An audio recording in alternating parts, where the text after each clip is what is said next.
Hello friends, welcome to ஆனஸ் kitchen. இன்றைக்கி நம்ம கிச்சனில் எல்லோருக்கும் ரொம்ப ரொம்ப பிடிச்ச மெதுவோட ரெசிபி தான் பார்க்க போகிறோம். வாங்க எப்படி செய்யலான்னு பார்க்கலாம். இந்த அளவுக்கு ஒரு சின்ன துண்டு இஞ்சி எடுத்து வச்சுருக்கிறேன். இதை பொடியாக கட் பண்ணி சேர்த்துக்கலாம். அப்புறமா காரத்துக்கு ஏற்ற மாதிரி ஒரு 5 பச்சை மிளகாய் எடுத்து வச்சுருக்கேன்.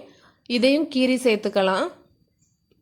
தொளி இல்லாத முழு உளுந்தம்பருப்பு எடுத்து ஒரு 4 மணி நேரத்துக்கு முன்னாடியே நல்லா வாஷ் பண்ணி ஊற வச்சுருக்கேன். இப்போது அந்த தண்ணி எல்லாம் வடிகட்டிட்டு வேறு ஒரு பாத்திரத்தில் எடுத்து வச்சுருக்கேன். அதுக்கப்புறமா 2 டேபிள் ஸ்பூன் அளவுக்கு பச்சரிசி, அதையும் நல்லா ஊற வச்சு எடுத்து வச்சுருக்கேன். 1.5 டம்ளர் உளுந்து அப்படிங்கிறது கரெக்டாக 300 கிராம் உளுந்து. இதுக்கு 2 ஸ்பூன் பச்சரிசி போதும். ஃபஸ்ட்டு நம்ம கிரைண்டரில் பச்சரிசியை தான் போடணும், அப்போ தான் நல்லா அரைப்படும். உளுந்தை சேர்த்துட்டு அதுக்கப்புறமா பச்சரிசி சேர்க்கக்கூடாது. நம்ம ஊற வச்சுருக்கிற அரிசியை ஃபஸ்ட்டு சேர்த்துடலாம்.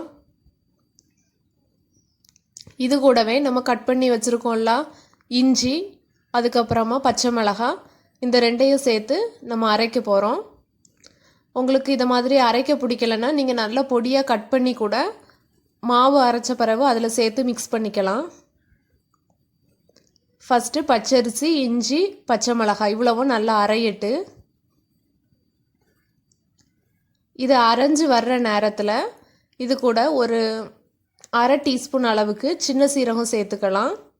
பச்சரிசி நல்லா மைய அரையணும், கொரகொரப்பாக அரைக்கக்கூடாது.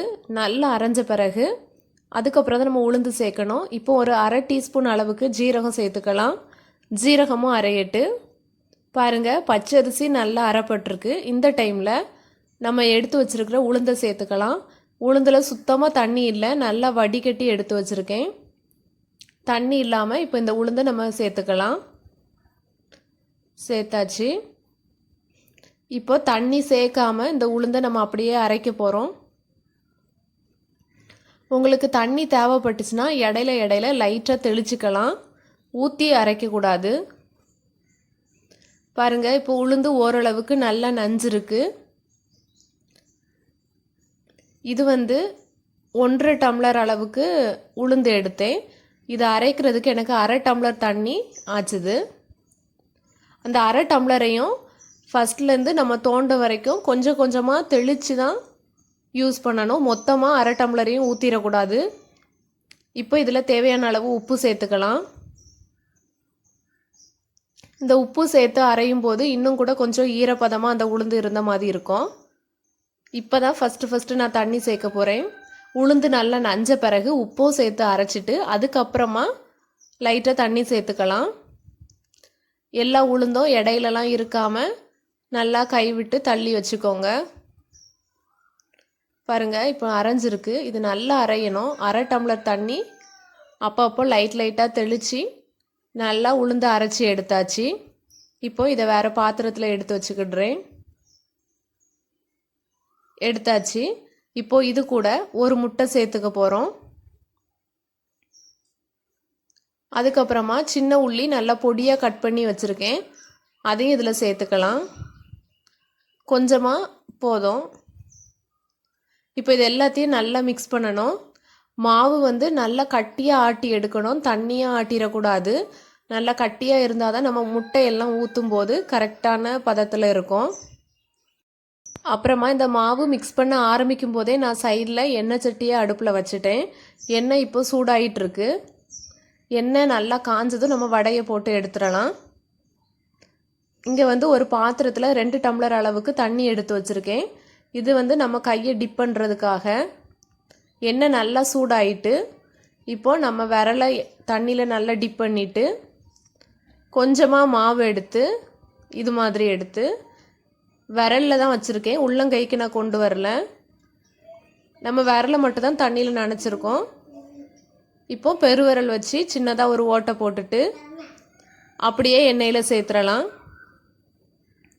எண்ணெயில் சேர்க்கும்போது பார்த்து கவனமாக சேருங்க.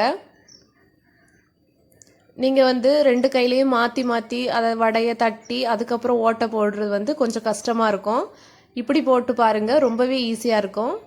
நம்ம 5 விரலையும் மட்டும் தண்ணியில் டிப் பண்ணிவிட்டு அப்படியே அந்த விரலில் படுற மாதிரி ஒரு சின்ன பால் போல் எடுத்துட்டு அப்படியே பெருவிரலில் ஓட்டை போட்டு உள்ளே சேர்த்துடலாம். இவ்வளோதான். ஃப்ளேம் வந்து மீடியம் ஃப்ளேம், ஃபுல் ஃப்ளேம் இந்த ரெண்டுலேயும் மாறி மாறி வச்சுக்கோங்க. சப்போஸ் எண்ணெய் ரொம்ப சூடாக இருந்து வடை கறிய ஆரம்பிச்சிச்சுன்னா மீடியம் ஃப்ளேமில் வச்சுக்கோங்க. அப்படி இல்லை எண்ணெய் கரெக்டான இதில் தான் இருக்குன்னா நீங்கள் ஃபுல் ஃப்ளேம்லேயே வச்சு பொரிச்சு எடுக்கலாம். வடை உள்ள எல்லாம் ரொம்பவே ஈஸியாக வெந்துடும். நம்ம முட்டை எல்லாம் சேர்த்துருக்கிறதுனால வடை வந்து சாப்பிட நல்ல டேஸ்ட்டாக இருக்கும். அப்புறம் அரிசி சேர்த்து நம்ம ஃபஸ்ட்டு அரைச்சிருக்கோம்ல, அதனால வெளியே நல்லா கிறிஸ்பியாக இருக்கும், உள்ளே நல்லா சாஃப்டாக இருக்கும். உப்போட அளவு கரெக்டாக பார்த்து சேர்த்துக்கோங்க. அவ்வளோதான். நீங்கள் கரண்டி யூஸ் பண்ணாமல் இது மாதிரி கம்பி வச்சு எடுக்கும்போது எண்ணெயை ரொம்பவே ஈஸியாக வடித்து எடுக்கலாம். அவ்வளோதான். வடை ரொம்ப அழகாக ரெடி ஆயிடுச்சு. நீங்களும் இதே மாதிரி ட்ரை பண்ணி பாருங்கள். எப்படி இருந்துன்னு உங்களோட ஃபீட்பேக் அண்ட் கமெண்ட்ஸை எனக்கு தெரியப்படுத்துங்க. இது வரைக்கும் நீங்கள் ஆனிஸ் கிச்சனை சப்ஸ்கிரைப் பண்ணலைன்னா சப்ஸ்கிரைப் பண்ணிக்கோங்க. அப்படியே கூட வர்ற பெல் ஐக்கானையும் கிளிக் பண்ணிக்கோங்க. அப்போ தான் நான் போடுற எல்லா வீடியோஸும் உங்களை வந்து சேரும். மீதி இருக்கிற மாவையும் நம்ம இதே போல் பொரிச்சு எடுத்துடலாம். நல்லதே சாப்பிடுங்க, நலமாக இருங்க. தேங்க்ஸ் ஃபார் வாட்சிங்.